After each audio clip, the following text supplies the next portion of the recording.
গরম গরম ভাত, রুটি, লুচি, পরোটার সাথে যদি এরকম একটা কষা কষা তরকারি পাওয়া যায়, তাহলে আর খাওয়ার পাতে অন্য কিছু লাগবে না। তাতে ছোটই হোক আর বড়, সকলেই চেটেপুটে খেয়ে নেবে।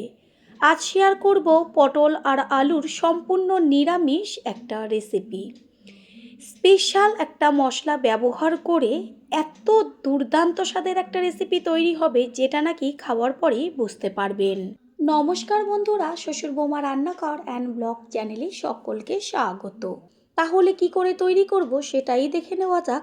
সবার প্রথমে এইখানে আমি পটল নিয়েছি, আর পটলগুলোকে ভালো করে জল দিয়ে ধুয়ে তারপর খোসা ছাড়িয়ে কেটে নিয়ে ফিরে আসছি। এইখানে পটলগুলো যেহেতু মাঝারি সাইজের, সেই কারণে 2 টুকরো করে নিয়েছি, আর আলুগুলোকে ছোট ছোট ডুমো করে কেটে নিয়েছি। পটলের গায়ে অল্প করে খোসা রেখেছি, আর এরকমভাবে পটলের গায়ে একটু খোসা রাখলে তাহলে পটলটাও বেশ একদম নরম হয়ে নেতিয়ে যায় না, আর পটলের খোসা আমাদের হজম শক্তি বৃদ্ধি করে। এবার এগুলোকে ভালো করে জল দিয়ে ধুয়ে নেব। আর এখানে একটা পাত্রের মধ্যে জলের মধ্যে দিয়ে দিচ্ছি 1 চা চামচ জিরের গুঁড়ো, 1 চা চামচ ধনের গুঁড়ো, আর পরিমাণ মতন হলুদ গুঁড়ো, স্বাদের জন্য লবণ।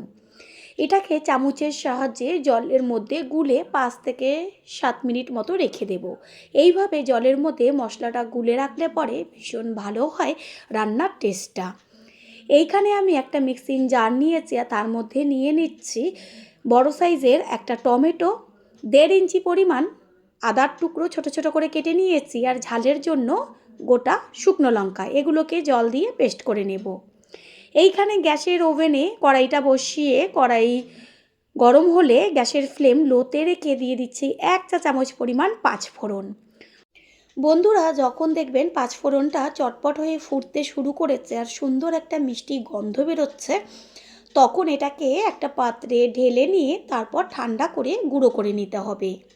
5 ফোড়নের এই গুঁড়োটা কখন, কিভাবে বা কিসের পরে ব্যবহার করতে হবে সেটা দেখার জন্য সম্পূর্ণ ভিডিওটি দেখতে হবে। 5 ফোড়নটা নাবিয়ে ওই কড়াইয়ের মধ্যেই দিয়ে দিচ্ছি 1 চা চামচ পরিমাণ কাসুরি মেথি। কাসুরি মেথিটা 30 থেকে 40 সেকেন্ড মতো ভেজে নেব, না হলে পাতাটা পুড়ে যাবে। গ্যাসের ফ্লেম লোতেই থাকবে। 30-40 সেকেন্ড মতন পাতাটাকে ভেজে নিয়ে তারপরে এটাকেও একটা আলাদা পাত্রে ঢেলে রেখে দিতে হবে। কাসুরি মেথি তো আপনারা ডাইরেক্ট এমনি কাঁচা ব্যবহার করেন, এইভাবে ভেজে নিয়ে ব্যবহার করবেন, দেখবেন যে গন্ধে একদম চারদিক পুরো মম করবে। গ্যাসের ওভেনে কড়াই বসিয়ে তাতে দিয়ে দিয়েছি সাদা তেল, আর তেলটা গরম করে নিয়ে এর মধ্যে দেব 1/2 চা চামচ পরিমাণ লবণ। তারপরেই দিয়ে দেব ডুমো করে কেটে নেওয়া আলুগুলো। তেলের মধ্যে লবণ দেওয়ার পরে আলুটা দিলে কি হবে, তেলটা চারদিকে ছিটবে না।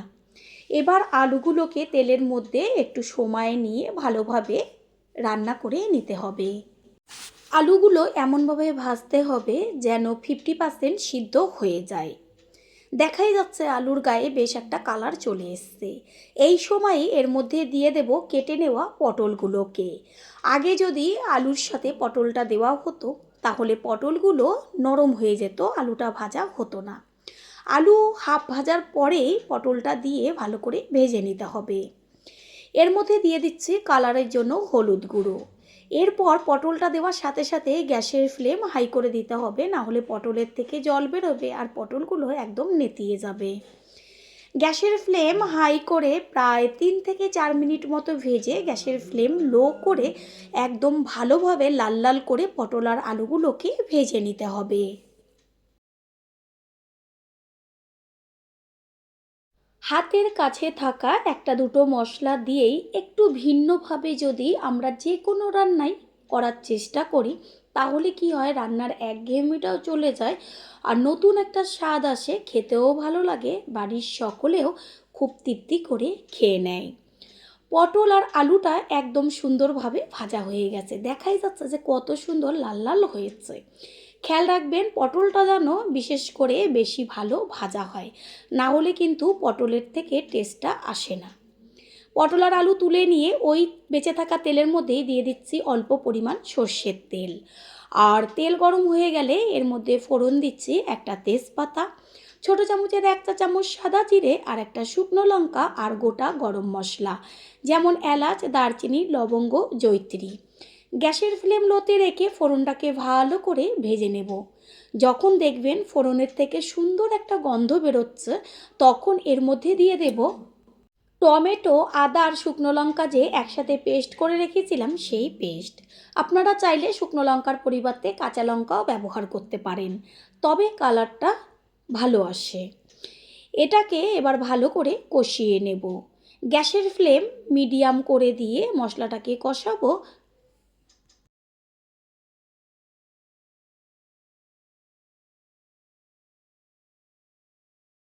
টমেটোর কাঁচা গন্ধটা যাওয়া পর্যন্ত কষিয়ে নেব। ওপরে হালকা তেল ছাড়ছে, ঠিক এই পর্যায়েই ওই যে জলের মধ্যে আগে থেকে জিরের গুঁড়ো, ধনের গুঁড়ো, লবণ আর হলুদ গুলে রেখেছিলাম, সেই গুলে নেওয়া জলটা দিয়ে দেওয়া হলো। ধনে গুঁড়ো আর জিরের গুঁড়োর গুলে নেওয়া জলটা দেওয়ার পরে আরও 4 থেকে 5 মিনিট মতন কষিয়ে নেব। মশলা যত ভালো কষানো হবে রান্নার টেস্ট কিন্তু তত টেস্টি হবে।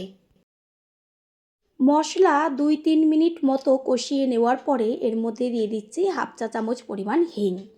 নিরামিষ রান্নাতে যদি হিং দেওয়া হয় তাহলে দারুণ কিন্তু গন্ধও আসে আর টেস্টও হয়। মশলার ওপরে সুন্দরভাবে তেল ছেড়েছে আর মশলার থেকে কাঁচা গন্ধটাও চলে গেছে। সুন্দর একটা গন্ধ বেরোচ্ছে, যেহেতু হিং দেওয়া হয়েছে আর মশলাটাও কষানো হয়ে গেছে। এই পর্যায়ে এর মধ্যে দিয়ে দেব ভেজে রাখা পটল আর আলু। আলু আর পটল মশলার মধ্যে দিয়ে আরও 3 থেকে 4 মিনিট মতো কষিয়ে নেব গ্যাসের ফ্লেম লোতে রেখে।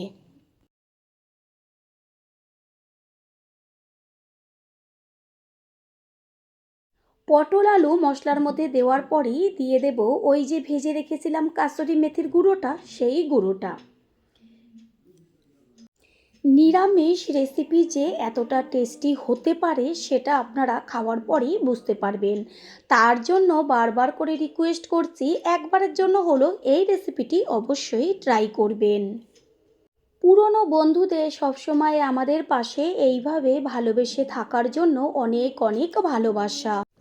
পটল আর আলু মশলার সাথে কষিয়ে নেওয়া হয়ে গেছে। এই সময় এর মধ্যে দিয়ে দেব গ্যাসের ফ্লেম হাই করে উষ্ণ গরম জল। জলের পরিমাণটা একটু বেশি দেব, কারণ এই ঝোলটা দিয়ে সমস্ত ভাত খাওয়া হয়ে যাবে। রান্নাতে সবসময় চেষ্টা করবেন একটু উষ্ণ গরম জল ব্যবহার করার। এতে কি হবে, রান্নার টেস্টটা দ্বিগুণ বেড়ে যাবে। ঝোল টকবক করে ফুটতে শুরু করেছে। এই সময় একটা ঢাকনা চাপা দিয়ে দেব আলু আর পটলটা তাড়াতাড়ি হবার জন্য। একটু বাদে ফিরে এসে কড়াইয়ের ঢাকনাটা সরিয়ে দিয়ে তারপরে সমস্ত ঝোলটাকে একটু খুন্তি দিয়ে ওপর নিচ করে মিশিয়ে নেব আর চেক করে নেব আলু সিদ্ধ হলো কি না। সমস্ত আলুই সিদ্ধ হয়ে গেছে আর কত সুন্দর কালার এসছে, তেমন গন্ধ বেরোচ্ছে। এই পর্যায়ে এর মধ্যে দিয়ে দেব ওই যে 5 ফোড়নটা গুঁড়ো করে রেখেছিলাম, সেই 5 ফোড়নের গুঁড়ো সম্পূর্ণটা দিয়ে দিয়েছি। পটল আলুর পরিমাণ অনুযায়ী 5 ফোড়নটা কম বেশি ব্যবহার করতে হবে। 5 ফোড়নটাকে ঝোলের সাথে মিশিয়ে নিয়ে আবারও একটু ঢাকনা চাপা দিয়ে দেব। প্রথমবার যারা আমাদের চ্যানেল ভিজিট করছেন তাদের আন্তরিক শুভেচ্ছা ও অনেক ভালোবাসা। আমাদের রেসিপিগুলো যদি ভালো লেগে থাকে সাবস্ক্রাইব করে দেওয়ার অনুরোধ রইল ও পাশে থাকা বেল আইকনে ক্লিক করলে পরবর্তী ভিডিওগুলো সবার আগে আপনাদের কাছে পৌঁছে যাবে।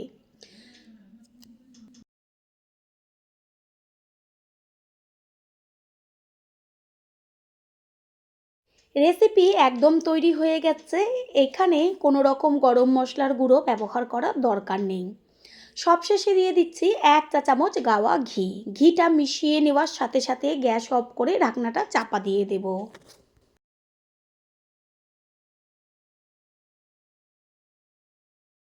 4-5 মিনিট বাদে ফিরে এসে ঢাকনাটা সরিয়ে দিয়ে সম্পূর্ণ লুকটা দেখিয়ে দিচ্ছি। ঢাকনাটা খোলা মাত্রই চারদিকে একদম গন্ধে মমা করবে তেমন কালার। দেখা মাত্রই সকলের জিভের থেকে জল চলে আসবে। এবার একটা পাত্রে ঢেলে দেব। তৈরি হয়ে গেল আজকের রেসিপি। আশা করি রেসিপিটি ভালো লাগলো। আর যদি ভালো লেগে থাকে একটা লাইক, কমেন্ট, পারলে একটা শেয়ার করে অবশ্যই জানাবেন। আপনাদের দেওয়া একটা লাইক ও লাইকের পাশে থাকা হাইপ আর একটা শেয়ার আমাদের কাছে অনেক অনেক গুরুত্বপূর্ণ। All friend, thanks for watching my video. আপনারা সকলে ভালো থাকবেন, সুস্থ থাকবেন। আবারও দেখা হবে অন্য কোনো রেসিপির এপিসোডে।